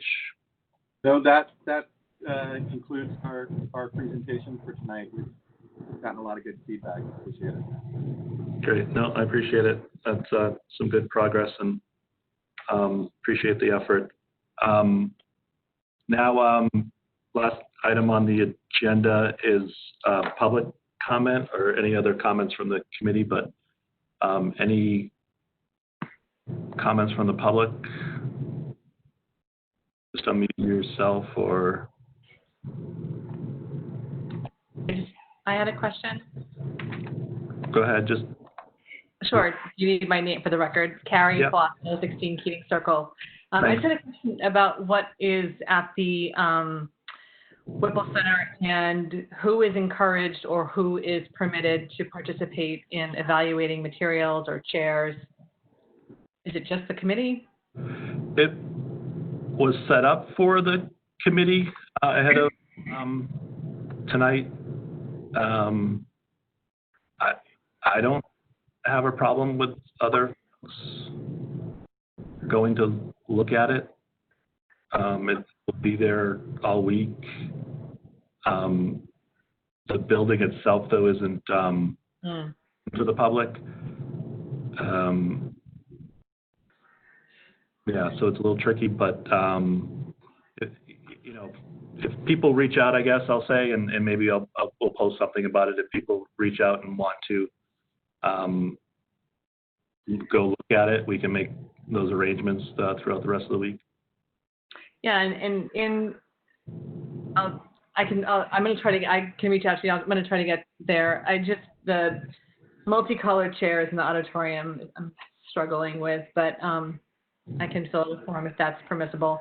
Additionally, and to your point, Chair Landell, I appreciate you saying that. I just feel like there's an opportunity to better publicize these meetings, especially to the community, parents of Weymouth Public School students.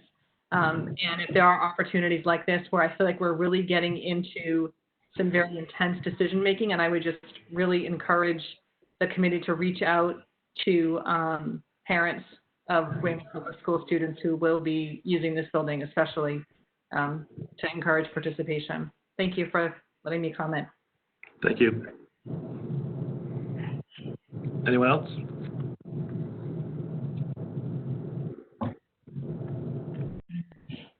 Hey, Ted. Yep. Good evening, Chair. Lisa Jennings here, 385 North Street. Mm-hmm. I guess just for the record, I don't really understand why I was removed from the committee.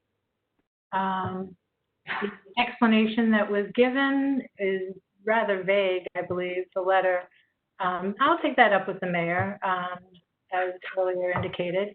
But I do believe that I still represent the community and people with disabilities, and not just special educational needs, but disabilities across the spectrum. This is a school that has been planned for the community. My daughter's chiming in here. She feels very strongly about this as well. But, you know, I think a conversation, if this was a problem of me having served 10 years on the Commission on Disabilities, and suddenly, you know, it was a lot to do all of this and be a caregiver for my daughter with disability. I think the perspective is important. I think I've contributed, including in sharing this with the public on Facebook and in other arenas. I've supported it at all times. I'm surprised, I'm shocked, and I don't know. Yeah, I'm a little bit at a loss for words. And if this is something that can change, I hope to return to the committee. I really, I think this is an amazing project that I've been proud to be part of from the very beginning. So, there you go. Thank you. I know I appreciate the comments. I'll make sure they're included in the minutes, and I'll make sure you touch base to talk directly with the mayor. Thank you. Any other comments before we adjourn? This is Lisa Belmish. I do have some other questions, but I'll wait for the public comment to be over. I believe it is over. Yeah, I don't see anyone else looking to talk. Go ahead. Okay, I just want to back up and just be clear on the dates. So we're coming up to the 90%, correct? Yes. And so when is that vote anticipated, or when is that meeting anticipated? In 2 weeks, on the 23rd. So at that meeting, are we going to be voting actually voting the 90%? Yeah. Similarly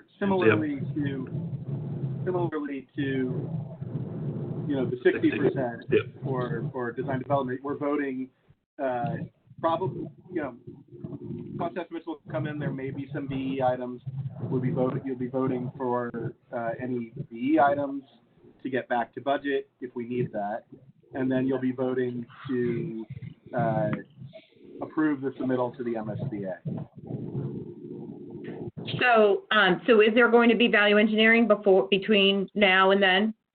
If it's we haven't gotten the estimate back, we get the estimate back Thursday night, and we'll see how it comes in. But if it's required to get back to budget, then there will be, and those items will be brought to the committee for a vote.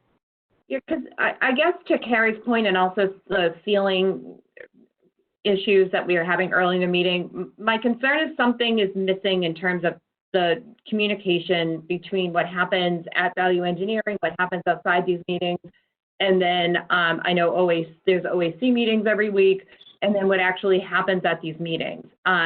So my concern is that you're going to come with recommendations on that night. There's not going to be a lot of time to have a discussion, and then we're going to be required to vote it. And so I guess my request is if there is a need to have a discussion with regards to items, that we schedule another meeting next week so that there's time to review what the estimates are and what the decisions are going to be, and then we actually have some time to talk about it and then vote it the following week. The process is going to remain the same as it has in the past, which has gotten us to this point. I think here, so previously it's been presented as a package, but everything's been shown to the committee for that list. It's just with all the details of the project, it's impossible for the committee to vote on every detail of the project. So we're gonna present it as we have before, and the committee will vote on it.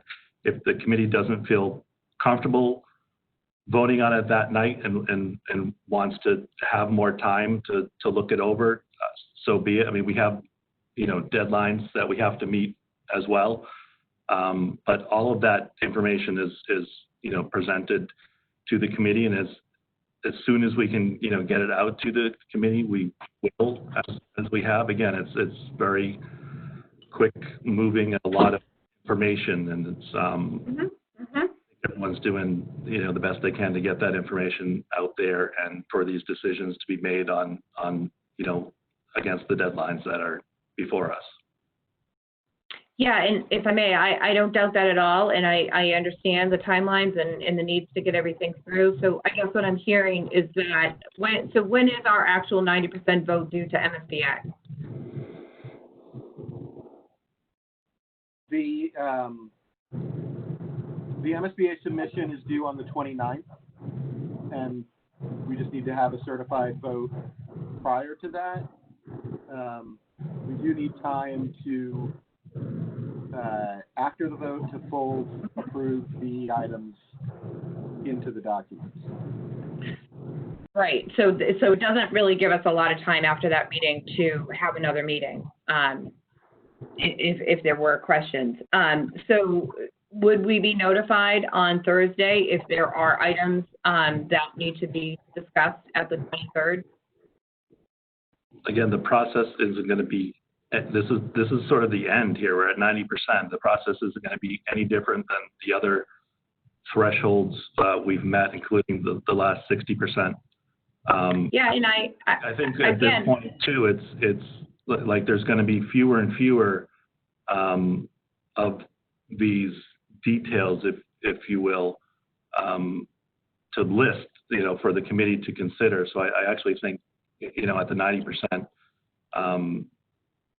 there's going to be, as I think they were saying, that we're not even sure if there is going to be need for VE at the 90% because these decisions have been made in the past. But also, Lisa, we won't know on Thursday.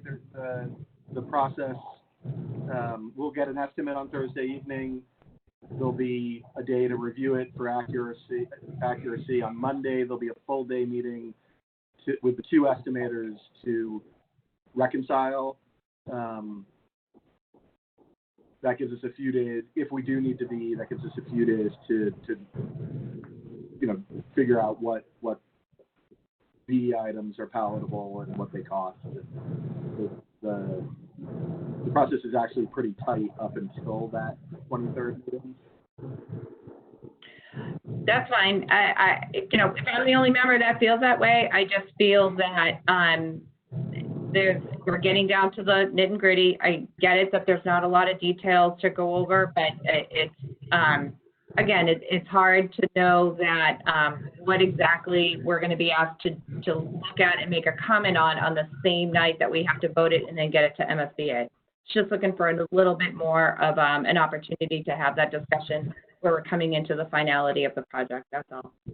I do have another question, if I may, though.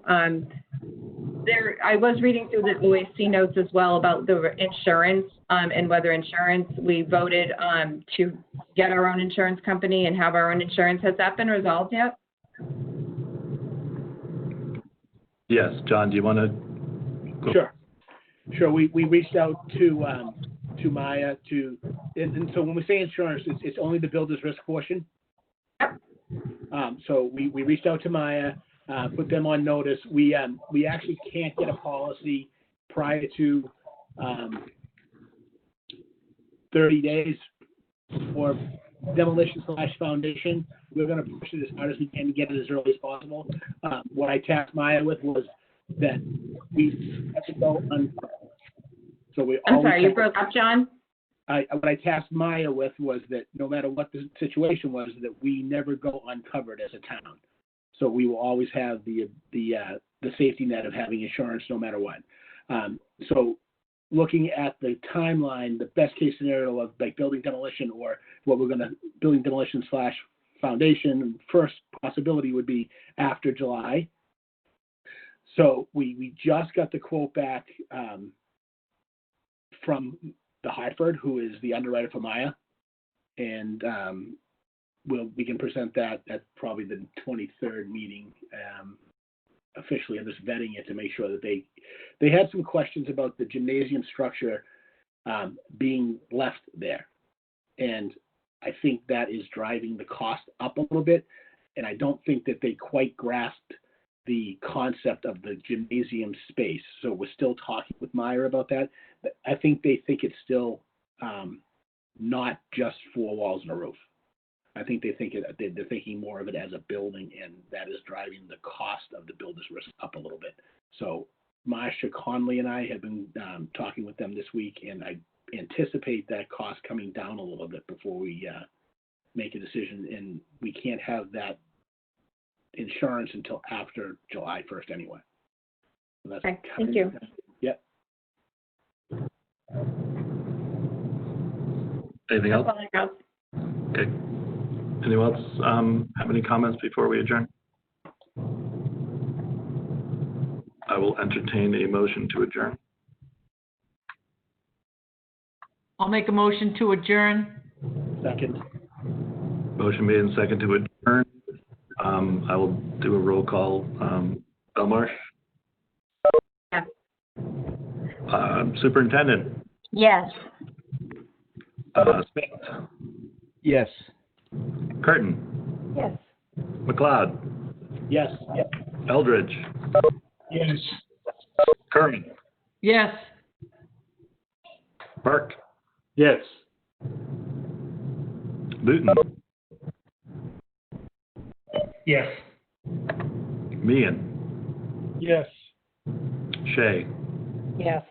The chair votes yes. The meeting is adjourned. Thank you, everyone.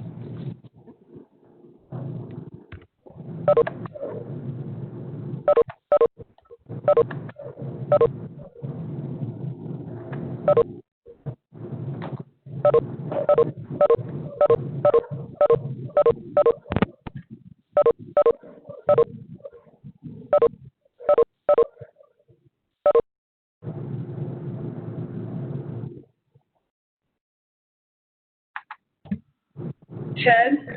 Yep. Just a comment on that